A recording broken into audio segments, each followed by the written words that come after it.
So if you're attracting shitty leads, or you just can't figure out how to scale your ad spend, it takes just 3 tweaks to your messaging to really convert more of that traffic into your perfect buyer. And today I'm giving you my proven 3-part messaging system that I have perfected after launching 600 funnels in 120 niches and helping big brands to scale big spends.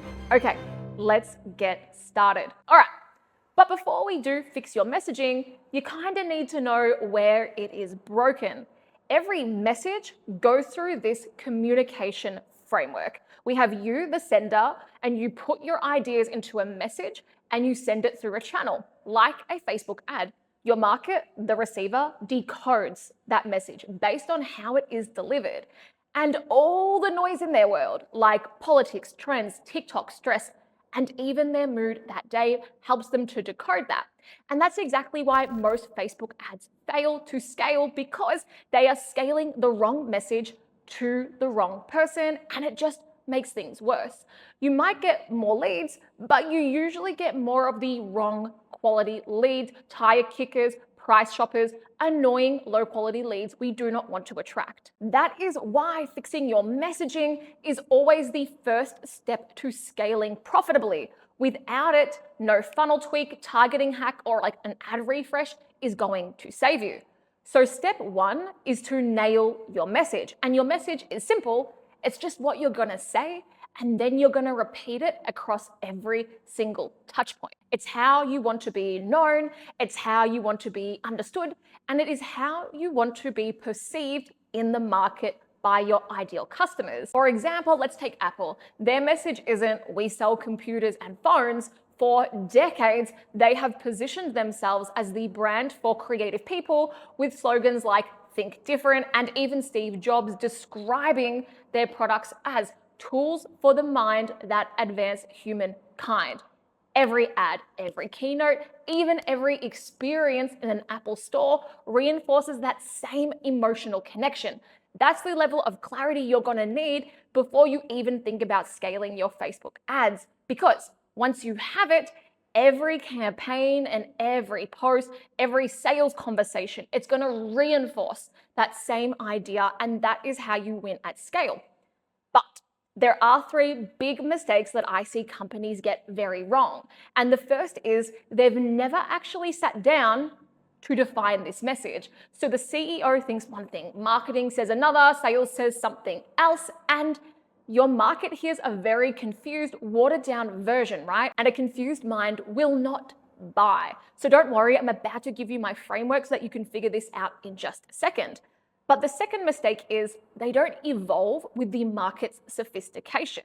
So what worked if you were first to market 5 years ago is not going to work now, usually because the education level of your market has shifted and new competitors have entered the market.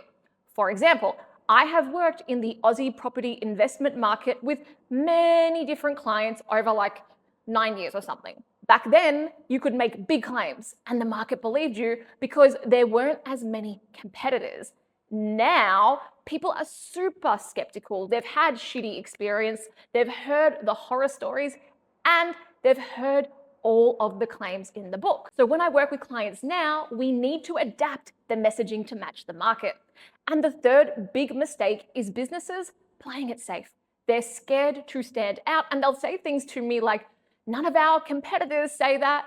And it's like, yeah, that's kind of the point, right? Like the goal of your message is not to just try and sound better, but to try and sound different. So you actually tickle the right part of the target market's brain to make them want to even pay attention to you and hear your message. So when you are planning your message, you should think about these 4 questions. 1, what do you want to have people remember about you? 2, what do you need them to believe? 3, which stories illustrate that? And 4, what makes you not just better, but different? And here's the framework I use with my clients to nail it down before we ever even spend a cent on ads. This is just one of many things we figure out in their strategy. Now, before you start running your ads, you need absolute clarity on your core business messaging. And this isn't about the exact words in your Facebook ad or the angles that you test, right? This is the foundation of what you want to be known for. It's the consistent story that you repeat across every single channel so your market instantly gets who you are and what you do and why you're different. Okay, the framework is simple and you are going to write these things down. What we do in one clear sentence, how we do it, what's your unique process, your proprietary system, who we do it for, your specific target market, the problem it solves, the pain or frustration you remove, the result, their dream outcome once they work with you. When you can answer these 5 points clearly and consistently across your whole team and all of your marketing, your messaging becomes focused and powerful and impossible for your market to ignore if you make it different. If you can't answer these things clearly and consistently across your team even, your messaging is broken and scaling will only amplify the problem. Okay, now you've nailed your message. The next question is, who's actually going to hear it, right? Most businesses think they know their target market, but when they try to scale cold ads, the economics blow out. Why? Because it's usually they don't understand the difference between speaking to a warm audience and speaking to a cold audience. If you've grown on referrals, word of mouth, or content, you've been talking to people who already trust you. They've spent time with you. Warm audiences understand you over time. Cold audiences, they've never heard about you. They don't care about you. And if you're not instantly relevant, you are ignored. So to scale a cold audience, you need to understand the conversation going on in their mind so that you can package up your message, right, into something they care about and decode properly.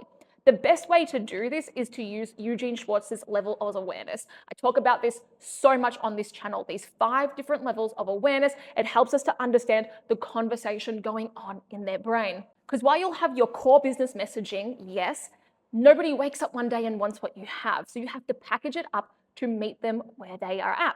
A cold audience might be problem aware. They know something is wrong, but not of the solutions. Solution aware is next. They know solutions exist to solve the problem, but they don't know yours, right? Or product aware. They know you, but aren't convinced you are the right fit. If you talk to a problem aware person like they are most aware, you lose them. If you talk to a most aware person like they are problem aware, you bore them. Okay, now the second scaling trap is being too broad with your market. Yes, you might serve multiple audiences or niches, but you don't need to go broad on your ads to scale. Instead, we get pretty specific on the niche. For example, we run an info product in the breastfeeding space. How we talk to first-time mums is different to second-time, third-time, 10th time, right? And how we talk to mums in Australia is different to the mums in the USA because they have different experiences and they contextualize and decode our message differently. The more specific you are to one receiver at a time, the more your cold ads are going to cut through and they're going to think, yes, this is for me. All right, and now we have dog whistle language. These are the words that make your perfect buyer think, yes, you understand me, and make the wrong people self-select out. Our goal is not to scale a high volume of shitty leads, it is to scale qualified leads that turn into buyers. But most businesses are too scared to disqualify people, which usually results in their sales team, their closers, dealing with unqualified, annoying leads. And even if they do close them, then there's shitty leads for the fulfillment team to deal with, right? And then so on and so forth, the business fails. The dog whistle language, the words, it's just using the words that they use. You can find these from the sales call transcripts, what they say in Reddits, what they say in your testimonials, whatever. It's not your industry jargon though. And if you use the wrong words, you sound like an outsider and they will ignore you. For example, if you're a consultant targeting like CFOs, your hook might be about reducing capital risk or maximizing shareholder value. But if you're that same consultant and you're targeting like a construction company and their owners, you might talk about winning bigger contracts without working on Saturdays, whatever, right? It's the same service, but completely different language because the receiver, the decoder, changes. And here's your action item, right? Here's your action item to nail the receiver. Write down the name of one real client who is your perfect fit. Find a photo of them if you can, right? Whenever I'm writing copy or working with a client, I want to think of it as one person. It's one-to-one communication. That's how our marketing should feel. Obviously, it's one-to-many, but I want it to feel one-to-one. All right, now you got a bit of a vibe for who you're actually talking to, which most businesses never figure out. Now you can answer these 3 questions, right? Without using your own industry jargon, use their language. What's the number 1 problem they want solved? You don't sell a product or a service, you sell an outcome. So number 2, what's the dream outcome that they'd love to pay to get fixed today? Number 3, what have they already tried before but didn't work? And we figure out a lot more, we uncover a lot more for our clients, but if you can't answer at least those 3 instantaneously, you're not ready to profitably scale paid ads. Okay, now you've got your message and now you know who is receiving the message, who it's for. The next question is, who's gonna deliver it? Most businesses forget that effective communication should feel like a one-to-one conversation. Your audience, your market, should feel like someone is speaking directly to them, not at them, right? But here's the key. Who is that someone? The messenger should ideally be a real person for your business. In my experience, not all businesses will do that, of course.